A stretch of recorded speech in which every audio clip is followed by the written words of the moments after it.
National social media Patel Prahlad भी। आज इस बुलेटिन में बात होगी बिहार चुनाव के लिए तेजस्वी के बड़े ऐलान की, महागठबंधन में सीट बंटवारे पर बनती बात की। देखेंगे बिहार चुनाव के लिए एनडीए और इंडिया गठबंधन की तैयारियों को, कैसे ट्रंप ने बढ़ाई मोदी की मुश्किलें, जानेंगे क्यों लोकपाल की कार्यशैली पर उठ रहे हैं सवाल, और बुलेटिन के आखिर में देखेंगे जाने माने कार्टूनिस्ट इरफान की किस खबर पर पड़ी तिरछी नजर। लेकिन दिन भर की तमाम बड़ी खबरों से पहले एक नजर आज की सुर्खियों पर। बेल्जियम के कोर्ट में मेहुल चोकसी को बड़ा झटका, कहा भारत वापस भेजने में कोई कानूनी बाधा नहीं, बहुत जल्द भारत वापस लाया जाएगा पीएनबी घोटाले में आरोपी मेहुल चोकसी। जेडीयू उम्मीदवार चंदेश्वर प्रसाद चंद्रवंशी को जनता ने घेरा, पिछले 5 साल का मांगा हिसाब, जहानाबाद से सांसद रह चुके हैं जेडीयू प्रत्याशी। नागालैंड में बड़ा राजनीतिक उलटफेर, एनडीपीपी और एनपीएफ का हुआ विलय, सीएम नेफ्यू रियो बोले ये निजी स्वार्थ के लिए नहीं बल्कि जनता के हित के लिए लिया गया फैसला। देशव्यापी एसआईआर कराने की तैयारी में चुनाव आयोग, सभी राज्यों के मुख्य निर्वाचन अधिकारियों के साथ की अहम बैठक, अभियान को लागू करने की रणनीति पर की चर्चा। ये तो थी सुर्खियां, अब बात आज की सबसे बड़ी खबर की।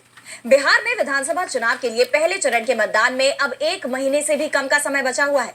ऐसे में सभी राजनीतिक दल जोर शोर से तैयारियों में जुटे हुए हैं। इस बीच आरजेडी नेता तेजस्वी यादव ने बिहार में प्रेस कॉन्फ्रेंस कर एनडीए पर तो निशाना साधा ही, और साथ ही ये भी बताया कि जब बिहार में महागठबंधन की सरकार बनेगी तो किन मुद्दों पर प्रमुखता से काम किया जाएगा। तो क्या है तेजस्वी की घोषणा, जानने के लिए देखिए ये रिपोर्ट। बिहार विधानसभा चुनाव को लेकर तेजस्वी यादव ने बड़ा ऐलान किया है। प्रेस कॉन्फ्रेंस करते हुए तेजस्वी ने कहा कि इस समय जो सरकार है वो हमारे पहले किए वादों की नकल कर रही है, लेकिन इस बार बिहार की जनता बदलाव के लिए तैयार है। तेजस्वी ने कहा कि बिहार के सीएम ने जीविका दीदियों को 10,000 रुपए की रिश्वत चुनाव से ठीक पहले दी है, लेकिन हमारी सरकार बनेगी तो हम उनकी नौकरी को ही परमानेंट कर देंगे। तेजस्वी ने कहा, उन सभी जीविका दीदियों की बात को सुनकर के हम लोगों ने राय मशवरा करके, अध्ययन करके, साइंटिफिक तौर पर हम लोगों ने निर्णय लिया है कि जितनी जीविका सीएम दीदियां हैं यानी कम्युनिटी मोबिलाइजर्स हैं, उन सभी सीएम दीदियों को स्थायी कर उन्हें सरकारी कर्मचारी का दर्जा देकर उनके वेतन को 30,000 प्रति माह हम लोग करेंगे। तेजस्वी ने कहा कि हमारी सरकार बनने पर हर महीने जीविका दीदियों को 30,000 रुपए वेतन दिया जाएगा। इसके अलावा जीविका दीदियों को दिए गए ऋण माफ किए जाएंगे, उन्हें ब्याज मुक्त नया ऋण भी दिया जाएगा और 2 साल तक के लोन पर कोई ब्याज नहीं लगेगा। सभी जीविका दीदियों को 2,000 रुपए भत्ता भी दिया जाएगा, साथ ही उनके कैडरों के लिए 5 लाख रुपए का बीमा भी किया जाएगा। बिहार में 1 करोड़ महिलाएं जीविका दीदी की भूमिका में है। ऐसे में तेजस्वी यादव ने सिर्फ 1 करोड़ महिलाओं को ही अपने पाले में नहीं किया है, बल्कि 1 करोड़ परिवारों पर भी सीधा दांव खेल दिया है। इसके अलावा तेजस्वी ने हर परिवार को एक सरकारी नौकरी देने का वादा किया। इसके साथ ही बिहार में जितने भी संविदा कर्मी हैं उन सभी को परमानेंट करने का ऐलान भी किया। महिलाओं के लिए बेटी योजना लाने की घोषणा के साथ ही उन्होंने माँ योजना लाने का भी ऐलान किया है। इसका अर्थ भी तेजस्वी ने बताया कि जिसमें एम का मतलब मकान, ए का मतलब अन्न और आखिरी ए का मतलब आमदनी। आरजेडी नेता ने यह भी साफ कर दिया कि वो जो भी ऐलान कर रहे हैं वो सभी सरकार बनते ही 20 महीने के अंदर पूरे भी किए जाएंगे। तेजस्वी ने बिहार चुनाव के लिए ऐतिहासिक घोषणा की है। अब महागठबंधन की एक संयुक्त प्रेस कॉन्फ्रेंस भी होने वाली है, और उससे पहले सीट बंटवारे को लेकर अपनी रणनीति को अंतिम धार देने के लिए कांग्रेस और आरजेडी की अहम बैठक हुई। बैठक में तेजस्वी यादव, अशोक गहलोत और कृष्णा अल्लावरू मौजूद रहे। माना जा रहा है कि इस बैठक के बाद महागठबंधन चुनाव लड़ने के लिए पूरी तरह से तैयार हो गया है। तो क्या कुछ हुआ इस बैठक में, जानेंगे इस रिपोर्ट में। बिहार चुनाव में सीट बंटवारे को लेकर महागठबंधन में चल रही खींचतान को खत्म करने के लिए कांग्रेस और आरजेडी की बैठक हुई। बैठक में वरिष्ठ नेता और पर्यवेक्षक अशोक गहलोत ने मोर्चा संभाला। उन्होंने आरजेडी नेता तेजस्वी यादव से मुलाकात कर सीट बंटवारे पर चर्चा की, जिसके बाद महागठबंधन के एकजुट होकर चुनाव लड़ने का रास्ता साफ हो गया है। आरजेडी सुप्रीमो लालू यादव और तेजस्वी यादव से मुलाकात के बाद गहलोत ने स्पष्ट किया कि कल यानी 23 अक्टूबर को प्रेस कॉन्फ्रेंस है, सारा भ्रम दूर हो जाएगा। महागठबंधन एकजुट होकर मैदान में उतर रहा है। 243 सीटों में से 5 से 10 सीटों पर लोकल मुद्दे भी होते हैं, वहां फ्रेंडली फाइट हो सकती है, कोई दिक्कत नहीं है।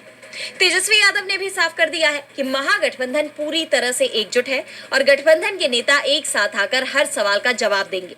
दरअसल नरकटियागंज, कहलगांव और सिकंदरा जैसी कुछ सीटों पर आरजेडी और कांग्रेस दोनों के उम्मीदवारों ने नामांकन दाखिल कर दिया है, लेकिन अब माना जा रहा है कि आपसी सहमति के बाद कोई एक उम्मीदवार अपना नाम वापस ले लेगा। इस बैठक में कांग्रेस के बिहार एआईसीसी प्रभारी कृष्णा अल्लावरू भी मौजूद रहे। उन्होंने कहा कि बैठक में आगे की रणनीतियों और सरकार बनने के बाद राज्य के लिए काम करने के तरीकों पर भी चर्चा हुई। उन्होंने एनडीए से पिछले 5 सालों का हिसाब देने की मांग की और जोर देकर कहा कि महागठबंधन एनडीए के खिलाफ मजबूती से चुनाव लड़ेगा। मीटिंग आपने की है तेजस्वी यादव के साथ, फिर लालू जी के साथ, क्या कुछ बातचीत हुई? बातचीत ये हुई कि आगे की रणनीति क्या होनी चाहिए और आगे बिहार में सरकार बना के बिहार की जनता के लिए काम कैसे करें, ये बातें हुई। ये 2 बातें हो रही है कि जो जिसको हम लोग फ्रेंडली फाइट सीट कहते हैं उस पर आप लोग मुद्दा सुलझा चुके हैं और कल तेजस्वी यादव को हो सकता है ऑफिशियली आप लोग सीएम फेस घोषित कर दें। इसमें कितनी कल की बात कल कर लेंगे, आज की बात आप पूछ लो।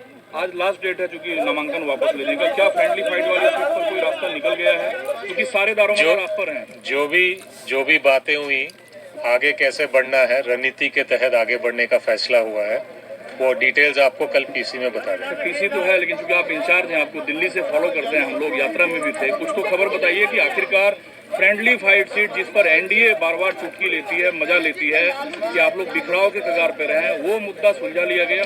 एनडीए को जवाब देना चाहिए कि उन्होंने 5 साल में जनता के लिए क्या काम किया, पहले वो जवाब दें। चुनाव में मुद्दा क्या है? चुनाव में मुद्दा क्या ये है कि जनता के लिए आपने क्या किया। अगर आपने कुछ नहीं किया तो बताएं कि कुछ नहीं किया, हम बताएंगे कि हम क्या करेंगे सरकार में आएंगे तो। मुद्दा हम ये बनाना चाहते हैं, जनता के बारे में बात करना चाहते हैं। इस बैठक के बाद अब माना जा रहा है कि महागठबंधन पूरी ताकत से चुनावी मैदान में उतरने के लिए तैयार है। अब सबकी निगाहें महागठबंधन की प्रेस कॉन्फ्रेंस पर टिकी हुई है। महागठबंधन में तस्वीर साफ होती दिखाई दे रही है। सभी दल एकजुट रूप से चुनाव मैदान में उतरने की तैयारी में है, जिससे बीजेपी की चिंता बढ़ी हुई है। आरजेडी का दावा है कि बीजेपी महागठबंधन के खिलाफ साजिश रच रही है। उधर मुख्यमंत्री नीतीश कुमार अपने प्रचार अभियान को धार देने में जुट गए हैं। सिवान में उन्होंने रैली को संबोधित किया। तो क्या है पूरी खबर, देखेंगे इस रिपोर्ट में। बिहार चुनाव को लेकर राज्य में तमाम तरह के घटनाक्रम जारी हैं, जिसे लेकर प्रदेश भर का सियासी पारा इस वक्त चढ़ा हुआ है।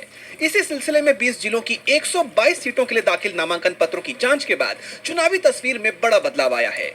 चुनाव आयोग के मुताबिक कुल 519 उम्मीदवारों के पर्चे रद्द कर दिए गए हैं, जबकि 1871 प्रत्याशियों के नामांकन पत्र सही पाए गए हैं। नाम वापसी लेने की आखिरी तारीख 23 अक्टूबर की है, जिसके बाद मैदान में बचे उम्मीदवारों की संख्या साफ हो जाएगी। इसी बीच आरजेडी को बड़ा झटका लगा है। मोहनिया विधानसभा क्षेत्र से आरजेडी प्रत्याशी श्वेता सुमन का नामांकन पत्र जरूरी डॉक्यूमेंट्स की कमी के कारण रद्द कर दिया गया।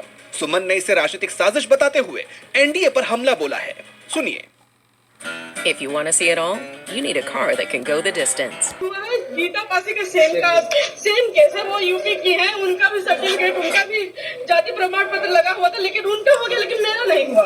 क्यों? क्योंकि भाजपा को और उनके उम्मीदवार को मुझसे डर है, मेरे पार्टी से डर है और राष्ट्रीय जनता दल की सरकार आने से डर है, इसलिए वो अन्याय कर रहा है। अभी सोच लीजिए कि जब व्यक्ति को चुनाव लड़ने नहीं दिया जा रहा है, लोकतंत्र में उसको ये अधिकार नहीं है, तो आप सोचिए कि जब उनकी सरकार आएगी पूरी तरीके से, तो वो क्या करने वाले, बिहार का नाश करने वाले हैं। वहीं दूसरी तरफ सिवान में सीएम नीतीश कुमार ने विरोधी दलों, खास तौर से आरजेडी पर तीखा हमला बोला। उन्होंने विपक्षी दल पर परिवारवाद को बढ़ावा देने का आरोप लगाते हुए कहा कि उनके शासनकाल में केवल एक परिवार मजबूत हुआ, आम जनता नहीं। चुनाव की तैयारियों का जायजा लेते हुए नीतीश कुमार ने अपनी पार्टी के कार्यकर्ताओं से सरकार की नीतियों को जनता के बीच प्रभावी ढंग से पहुंचाने का आह्वान किया। नामांकन पत्रों की छटनी और पार्टियों के बीच तीखी बयानबाजी ने बिहार के चुनावी माहौल को गरमा दिया है। बिहार चुनाव को लेकर राज्य में सियासत गरमाई हुई है, तो अमेरिकी राष्ट्रपति डोनाल्ड ट्रंप के दावों को लेकर देश की सियासत में भी खलबली मची हुई है।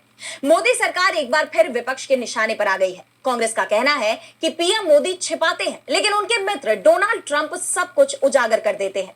तो अब ट्रंप के किस बयान पर घिरी मोदी सरकार, जानेंगे इस रिपोर्ट में। पिछले कई दिनों से अमेरिकी राष्ट्रपति डोनाल्ड ट्रंप ऐसी नीतियां अपना रहे हैं जो भारत और अमेरिका के संबंधों पर नकारात्मक प्रभाव डाल रही है। चाहे वो ट्रंप का बार बार भारत पाकिस्तान के बीच सीज फायर का दावा हो या उनका टैरिफ। एक तरफ भारत ट्रंप की नीतियों की मार झेल रहा है, वहीं दूसरी तरफ पीएम मोदी अपनी ट्रंप के साथ दोस्ती निभाने में कोई कसर नहीं छोड़ रहे। ये आरोप लगाए हैं कांग्रेस सांसद जयराम रमेश ने। उन्होंने कहा कि मोदी और ट्रंप के बीच बातचीत जारी है और मोदी ने ट्रंप को आश्वासन दिया है कि भारत रूस से तेल नहीं खरीदेगा। अभी देखिए आज क्या हुआ। आज प्रधानमंत्री ने कहा है कि मेरी बात हुई राष्ट्रपति ट्रंप से। आखिरकार स्वीकारा है ना कि फोन पर बात हुई है। पर राष्ट्रपति ट्रंप ने पिछले 6 दिन में 4 बार वीडियो पर कहा है कि मेरी बात हुई नरेंद्र मोदी जी से। वो मेरे दोस्त हैं, अच्छे दोस्त हैं, और मैंने उनसे जो भारत तेल खरीद रहा है रूस से, उसके बारे में मैंने उनसे बात की और मुझे आश्वासन दिया गया कि भारत रूस से तेल नहीं खरीदेगा। उस पर प्रधानमंत्री अपनी चुप्पी नहीं तोड़ी। तो जहां प्रधानमंत्री छुपाते हैं वहीं राष्ट्रपति ट्रंप उसका खुलासा करते हैं। जैसा कि आप जानते हैं कि दिवाली के मौके पर ट्रंप ने मोदी को बधाई दी। इसकी जानकारी खुद पीएम मोदी ने दी। इसके अलावा क्या बातचीत हुई, इसे लेकर कोई भी जानकारी सामने नहीं आई। वहीं इस मुद्दे पर मोदी को घेरते हुए जयराम रमेश ने साफ कहा है कि जो कुछ मोदी छिपाते हैं उसको उन्हीं के दोस्त ट्रंप आकर उजागर कर देते हैं। उनका कहना है कि इससे पहले भी भारत पाकिस्तान के बीच हुए सीज फायर की जानकारी सबसे पहले अमेरिका से ही मिली थी। अपने बयान में जयराम रमेश ने आगे जोड़ा कि हमें पहले राष्ट्रपति ट्रंप से ऑपरेशन सिंदूर के बारे में जानकारी मिली और अब हमें राष्ट्रपति ट्रंप से रूसी तेल के बारे में भी जानकारी मिल रही है। प्रधानमंत्री मोदी क्या छिपा रहे हैं, उन पर कौन सा दबाव है, उन्हें किस बात का डर है। हाउडी मोदी नमस्ते ट्रंप पूरी तरह से खराब हो गया है। ये स्पष्ट है कि दोस्त दोस्त ना रहा। कांग्रेस के इस हमले से पीएम मोदी एक बार फिर बुरी तरह घिर गए हैं। अब इस पर पीएम की तरफ से क्या प्रतिक्रिया आती है या प्रतिक्रिया आती भी है या नहीं, ये देखना होगा। ट्रंप के बयानों ने पीएम मोदी को मुश्किल में डाल दिया है, तो सवाल चीन को लेकर भी उठ रहे हैं और इस बार ये सवाल विपक्ष ने नहीं बल्कि बीजेपी के ही नेता ने उठाए हैं। बीजेपी के सीनियर नेता और पूर्व सांसद सुब्रमण्यम स्वामी ने चीन के मुद्दे पर पीएम मोदी और उनकी सरकार पर लोगों से झूठ बोलने का आरोप लगाया है, जिससे बीजेपी बुरी तरह घिर गई है। तो क्यों अपनी ही सरकार पर भड़के बीजेपी नेता, देखिए इस रिपोर्ट में। बीजेपी के सीनियर नेता और पूर्व सांसद सुब्रमण्यम स्वामी अक्सर ही मोदी सरकार की नीतियों पर, उसके फैसलों पर हमलावर रहते हैं। अब एक बार फिर उन्होंने चीन की तरफ से भारतीय क्षेत्र पर कथित कब्जे को लेकर प्रधानमंत्री मोदी और केंद्र सरकार पर तीखा हमला बोला है। स्वामी ने अपने सोशल मीडिया पोस्ट में आरोप लगाया कि 2020-22 के दौरान चीन ने भारत के अविवादित क्षेत्र पर कब्जा किया, लेकिन पीएम मोदी ने कोई नहीं आया कहकर देश की जनता से झूठ बोला। स्वामी ने लिखा, 2020-22 में चीन ने हमारी निर्विवादित यानी अनडिस्प्यूटेड जमीन पर कब्जा कर लिया, लेकिन मोदी ने भारत की जनता से झूठ कहा कि कोई नहीं आया। आज तक मोदी सरकार ने मेरे संसद और अदालत में पूछे गए सवालों के बावजूद हमारे 2019 के स्थापित नक्शे यानी एस्टैब्लिश्ड मैप्स प्रकाशित नहीं किए हैं। स्वामी ने आरोप लगाया कि सरकार चीन की घुसपैठ की सच्चाई छिपा रही है। स्वामी लंबे वक्त से पूर्वी लद्दाख में भारतीय क्षेत्र के कथित नुकसान और इस पर सरकार की चुप्पी को लेकर मुखर रहे हैं। अभी कुछ दिन पहले भी उन्होंने कोई नहीं आया वाली बात पर एक पोस्ट किया था और अब उनका एक और पोस्ट सामने आया है। स्वामी का कहना है कि अगर पीएम मोदी मजबूरी के कारण देश की अखंडता की रक्षा नहीं कर सकते तो फिर उन्हें अपने पद से हट जाना चाहिए। स्वामी का ये आरोप सरकार की चीन को लेकर नीति पर सवाल खड़े करता है। विपक्ष तो वैसे भी इन मुद्दों को लेकर सरकार पर हमलावर रहता ही है, लेकिन अब सरकार के लिए अपने ही सीनियर नेता के इन हमलों का जवाब देना एक बड़ी चुनौती बन गया है। चीन को लेकर मोदी सरकार सवालों से घिर गई है, तो सवाल लोकपाल की कार्यशैली पर भी उठ रहे हैं। लोकपाल के एक फैसले पर विवाद छिड़ गया है। लोकपाल कार्यालय की तरफ से विज्ञापन जारी कर 7 BMW कार खरीदने का टेंडर निकाला गया, जिस पर तमाम राजनीतिक दलों की तरफ से प्रतिक्रिया सामने आई है। यहाँ तक कि नीति आयोग के पूर्व CEO भी भड़क गए। लोकपाल से इस फैसले को ही रद्द करने की मांग उठ रही है। तो क्यों विवादों से घिरा लोकपाल का ये फैसला, आइए देखते हैं इस रिपोर्ट में। 2011 में अन्ना हजारे के आंदोलन के बाद आखिरकार देश में भ्रष्टाचार के खिलाफ लोकपाल की स्थापना हुई, लेकिन आज वही लोकपाल सवालों से घिर गया है, क्योंकि भारत के लोकपाल कार्यालय ने 7 हाई एंड BMW 330 लीलॉन्ग व्हीकल बेस लग्जरी कारें खरीदने का फैसला किया है, जिसके लिए टेंडर भी जारी किया गया है। टेंडर को लेकर लोकपाल की तरफ से जारी किए गए विज्ञापन के मुताबिक हर कार की कीमत 70 लाख रुपए से ज्यादा है और कुल 7 कारों की लागत 5 करोड़ रुपए से ज्यादा होने की उम्मीद है। अब इस योजना पर पूर्व गृह मंत्री पी चिदम्बरम ने सवाल उठाए हैं। उन्होंने कहा कि जब सुप्रीम कोर्ट के जज साधारण सेडान कारों का इस्तेमाल करते हैं तो लोकपाल के अध्यक्ष और 6 सदस्यों को BMW जैसी महंगी कारों की क्या जरूरत है। इन कारों को खरीदने के लिए जनता का पैसा क्यों खर्च किया जाए। वहीं सुप्रीम कोर्ट के वरिष्ठ वकील और राज्यसभा सांसद अभिषेक मनु सिंघवी ने भी लोकपाल के इस फैसले पर हैरानी जताई। उन्होंने ट्वीट किया कि भ्रष्टाचार विरोधी इस संस्था को अब अपने सदस्यों के लिए BMW कारें खरीदते देखना दुखद है। ये ईमानदारी के रखवाले कम, विलासिता के पीछे भागने वाले ज्यादा लगते हैं। कांग्रेस सांसद जयराम रमेश ने तो लोकपाल को शौकपाल ही बता दिया। तो वहीं नीति आयोग के पूर्व CEO अमिताभ कांत ने भी लोकपाल कार्यालय के इस फैसले की निंदा की है और इसे रद्द करने की मांग की। उन्होंने मेक इन इंडिया का जिक्र करते हुए सलाह भी दी कि इससे बेहतर वो भारत में बनी इलेक्ट्रिक कार ही खरीद ले। लोकपाल के इस एक फैसले ने उसकी पूरी कार्यशैली पर गंभीर सवाल खड़े कर दिए हैं। लोकपाल पर विपक्ष भड़का हुआ है तो नाराजगी सोनम वांगचुक की गिरफ्तारी को लेकर भी देखी जा रही है। लद्दाख के लोगों की मांग को लेकर लेह अपेक्स बॉडी यानी LAB और कारगिल डेमोक्रेटिक अलायंस यानी KDA की केंद्र सरकार के साथ बहुप्रतीक्षित बैठक हुई, जिसमें सोशल एक्टिविस्ट सोनम वांगचुक की गिरफ्तारी का मुद्दा भी उठाया गया।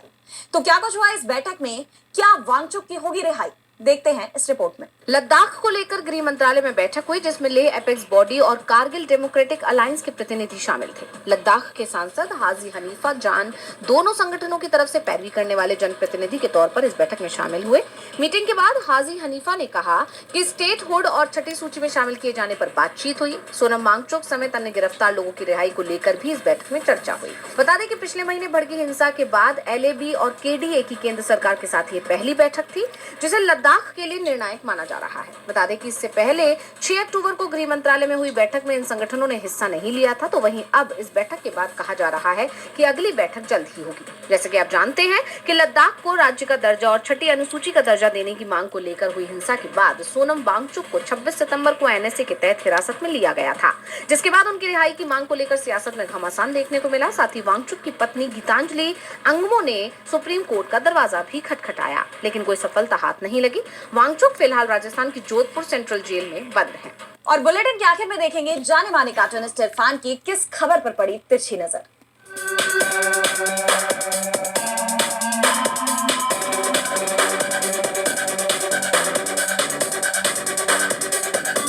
एक बार फिर से PM मोदी और प्रेसिडेंट ट्रंप के बीच में फोन पर बातचीत हुई। PM मोदी की तरफ से बताया गया कि उन्होंने PM मोदी को दिवाली की बधाई दी। उसके अलावा और कुछ खुलासा नहीं किया गया, लेकिन ट्रंप बार बार थोड़े थोड़े दिन बाद में इस बात का खुलासा कर देते हैं कि उनसे और मोदी जी से क्या क्या बातें हुई हैं।